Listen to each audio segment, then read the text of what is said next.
Fala galera que já é inscrita no Pautas e Táticas, ou você que vai se inscrever assim que o vídeo acabar. A análise retrô de hoje é sobre a seleção italiana vice-campeã do mundo em 1994. Na minha opinião, uma das melhores gerações da Itália de todos os tempos e comandada por um de seus melhores técnicos, o lendário Arrigo Sacchi, que anos antes tinha vencido 2 Champions League consecutivas pelo Milan e tinha muito daquele time nessa squadra azzurra.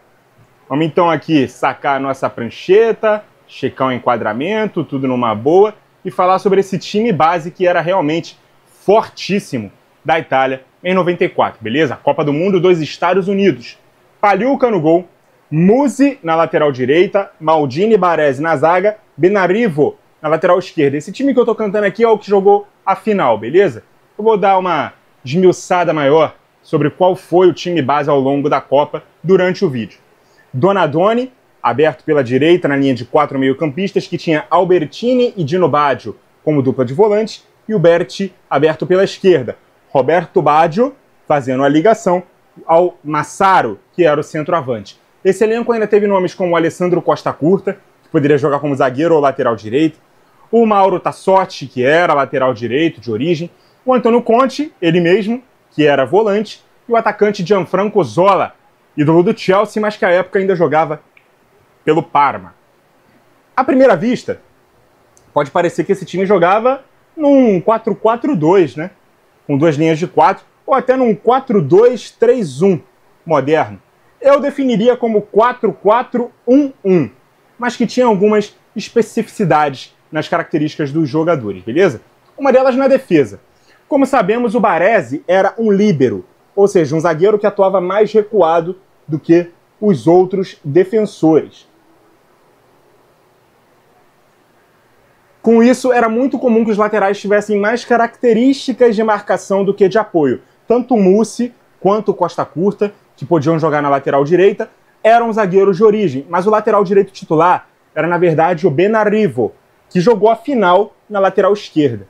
O lateral esquerdo, na verdade, era o Maldini, que na final jogou na zaga à direita para poder perseguir os recursos e movimentação do Romário. Então ele saía aqui à caça do Romário, ficavam esses 2 laterais juntamente com o Baresi mais recuado, o Maldini era esse jogador mais solto, mas que era um lateral esquerdo de origem, beleza? Quando o Benarivo ia para a direita. Durante a Copa foi comum vermos a linha defensiva sendo formada pelo Benarivo na direita, o Costa Curta e o Baresi na zaga e o Maldini na esquerda. Mas na final o Sacchi resolveu inserir o Musi na lateral direita, inverter o Benarivo de lado, escalar o Maldini na zaga, pondo o Costa Curta no banco, beleza? O meio-campo era formado por Dino Baggio e Albertini na dupla de volante. O Baggio era um volante de marcação, conhecido pela sua capacidade de interceptar passes, né, de recuperar a posse de bola. Ele também tinha muito boa visão de jogo, era capaz de distribuir a bola com precisão para os companheiros de equipe, era um jogador muito dinâmico e tinha um bom condicionamento físico, o que lhe permitia cobrir muito terreno de campo. Era o popular primeiro volante que marcava, corria, para muitos outros jogadores ficarem com menos incumbência de ocupar espaço ali no meio campo, principalmente no momento sem bola. Já o Albertini era um volante mais ofensivo, conhecido pela sua capacidade de criar jogadas e marcar gols. Tinha uma excelente visão de jogo, era capaz de encontrar espaços e criar oportunidades de gols para os companheiros, era um jogador muito técnico, com uma boa habilidade para driblar e também proteger a bola. Nas extremidades do meio-campo jogavam o Donadoni pela direita e o Berti pela esquerda, e eles tinham características também diferentes entre si. O Donadoni, ele era um jogador de mais escape pelo lado direito, veloz, habilidoso, ele era capaz de fazer o papel de atacar e recompor com eficiência. Era como se fosse o box-to-box atuando mais aberto.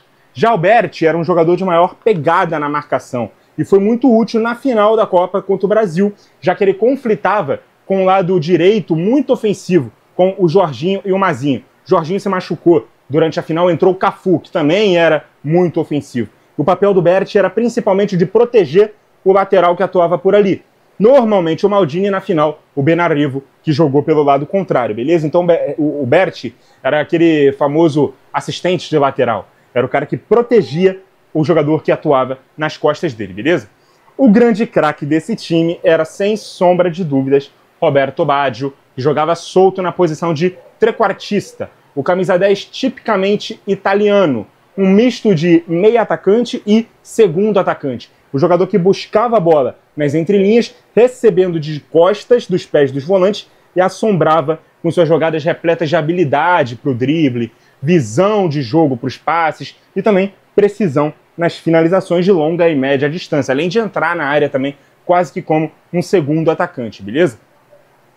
Ele era o melhor jogador do mundo em 1993 e fez uma Copa do Mundo muito boa. Segundo o próprio Romário, ele seria, pela segunda vez, escolhido pela FIFA como o melhor jogador do ano, caso a Itália tivesse vencido a final. Mas, para sua infelicidade, né, e para nossa alegria, ficou muito marcado pelo pênalti perdido na final, ele que isolou a sua cobrança. O Baggio era para muitos do nível do Zinedine Zidane, mas o fato dele não ser campeão mundial e não ter jogado fora do futebol italiano, mesmo que o campeonato nacional fosse muito forte naquela época, fez com que ele ficasse um pouco à sombra de outros grandes jogadores dessa posição. Em 94 ele era jogador da Juventus, clube em que ele mais atuou e marcou gols na carreira, mas entre outros clubes ele também atuou pelo Milan, de 95 a 97, e pela Internazionale, de 98 a 2000. O Baggio é um dos principais jogadores italianos de todos os tempos, beleza? Era esse o craque do time italiano em 1994. Então, já tinha uma defesa muito forte, um meio-campo muito equilibrado e ainda tinha esse cracaço jogando por trás do centroavante do time, que era o Daniele Massaro. Bom o bastante para jogar tanto quanto o centroavante, né? Clássico, próximo do gol, de costas, explorando as jogadas aéreas, sendo capaz de finalizar com os dois pés, mas também como um segundo atacante, já que ele era rápido e voluntarioso. Ele caía pelos lados, quando necessário, abrindo espaços para a chegada do Baggio vindo de trás, além de dar opção principalmente pelo lado esquerdo, já que na direita já havia os avanços ofensivos ali do Donadoni. Ele também pressionava muito as defesas adversárias, com o objetivo de forçar o erro e manter o time compacto, marcando com linhas altas. Essa que era uma marca dos trabalhos do Sacchi, né? Usar uma marcação com linhas mais altas e lidando com os riscos de umas linhas tão altas com a utilização de um líbero. Ainda não havia aquele conceito do goleiro líbero, né? Que era o goleiro ficar com essa responsabilidade de ser um 11º jogador de linha, mais recuado. O Baresi era quem fazia essa função e era um dos melhores do mundo fazendo esse papel. Como eu disse, essa era uma marca do trabalho do Sacchi, que reinventou o catenaccio, tão estereotipado do futebol italiano, com um jogo sólido e físico, mas nas mãos do Sacchi, as defesas não apenas impediam os ataques de penetrar na sua área, mas também incentivavam os ataques, ou melhor, impediam os ataques, né, de penetrar na sua área, incentivavam os jogadores adversários a cometer erros próximos à sua própria área. Pelo menos esse era o principal objetivo de sua equipe. Usar uma marcação forte, alta, sólida e também pressionar com os homens de frente, beleza? Apesar de ter um plantel muito forte, a Itália não fez uma campanha assim de encher os olhos ao longo da Copa de 94, beleza? Começou perdendo por 1-0 para a Irlanda, se recuperou derrotando a Noruega pelo mesmo placar e por fim encerrou a fase de grupos com um empate contra o México por 1-1. Naquela Copa, onde 24 seleções foram divididas em 6 grupos de 4, além das primeiras e segundas colocadas de todos os grupos, as 4 melhores terceiras também avançaram para as oitavas de final. A Itália teve a mesma campanha da Irlanda dentro do grupo, né, com 4 pontos, 2 gols marcados e 2 gols sofridos, mas acabou ficando em terceiro por conta da vitória irlandesa no confronto direto. Com isso, a Itália avançou para a segunda fase como a 4ª melhor terceira colocada do Mundial, atrás de Argentina, Bélgica e Estados Unidos, e à frente de Rússia e Coreia do Sul. Ou seja, dos 16 classificados para as oitavas de final, a Itália foi a 16ª. Nada mais Itália do que uma campanha sofrida como essa. Nas oitavas de final, um empate em 1-1 nos 90 minutos levaram o jogo contra a Nigéria para a prorrogação. Roberto Baggio, que fez o gol de empate no tempo normal aos 88, também marcou de pênalti aos 102, famosos 12 do primeiro tempo extra, e aí classificou a Azzurra para as quartas de final. A adversária foi a Espanha, de nomes como Zubizarreta, Luiz Henrique, Goicoechea, e também reservas como Fernando Hierro e Pepe Guardiola. Dessa vez a Azzurra começou vencendo com um gol do Dino Baggio, aos 25, sofreu empate aos 58 e mais uma vez Roberto Baggio, aos 88, decidiu o jogo para os italianos, colocando-os na semifinal. Muitos lembram da cotovelada que o Luiz Henrique tomou dentro da área. Luiz Henrique, né, técnico do Paris Saint-Germain hoje em dia, ex-técnico do Barcelona, da seleção espanhola. Ele que era atacante, era um dos principais nomes aqui desse time espanhol. E o árbitro não marcou pênalti, né, nessa cotovelada. Então a Itália teve mais sorte do que juízo nesse duelo. Muita gente lembra que a Espanha foi roubada, assaltada, operada nesse jogo. A Itália não tem nada a ver com isso. Passou para as semifinais, onde o adversário dessa vez eram os búlgaros, liderados por Hristo Stoichkov, que viria a vencer a Bola de Ouro naquele ano, por ser o grande nome da melhor campanha da história da Bulgária em Copas. E adivinhem quem decidiu o jogo? Roberto Baggio, 2 vezes, aos 21 e aos 25, abrindo 2-0. O Stoichkov diminuiu de pênalti aos 44, mas não foi suficiente para tirar os azuis da grande decisão diante do Brasil. Era um confronto de tricampeões do mundo e era a revanche brasileira, depois da eliminação traumática em 82, que ficou conhecida como a tragédia do Sarriá.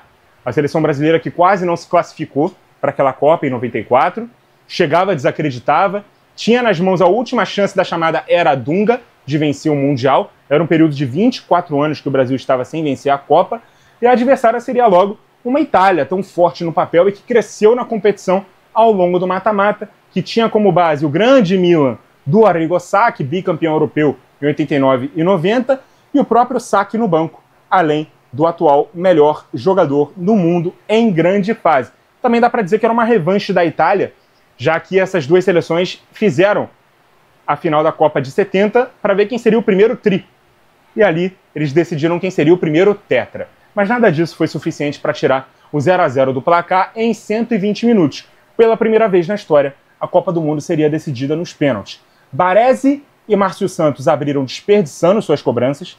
Albertini e Romário marcaram 1-1, assim como Evani e Branco 2-2. Foi quando Massaro desperdiçou para a Itália e o Dunga pôs o Brasil na frente 3-2. Cabia ao Roberto Baggio manter a Itália viva na última cobrança e forçar o Brasil a bater seu 5º pênalti. Mas como sabemos, o Baggio mandou o pênalti na lua, batendo por cima do goleiro Taffarel, e o primeiro tetracampeão da história foi o Brasil, assim como foi o primeiro tri também em cima da Itália, que poderia ter conseguido tal honraria naquela decisão no México em 70. Talvez não tenha sido a campanha dos sonhos, certamente não foi a final mais bem jogada, mas foi um time histórico, pelo menos no papel, por ter tanto talento reunido e por ter conseguido, apesar de tudo, ter chegado a uma final de Copa do Mundo. Para mim, tinha potencial de ser ao lado da Hungria em 54, da Holanda de 74, uma das maiores vice-campeãs do mundo de todos os tempos. Para muitos, o time era até melhor do que o Brasil, que foi campeão. Mas no fim das contas, foi uma Itália muito dependente do seu craque e que, infelizmente para eles, teve no seu grande herói, ao longo da campanha, o seu maior vilão na grande decisão. Muito obrigado a você que acompanhou o vídeo até aqui. Continue ligado no Pautas e Táticas. E até a próxima!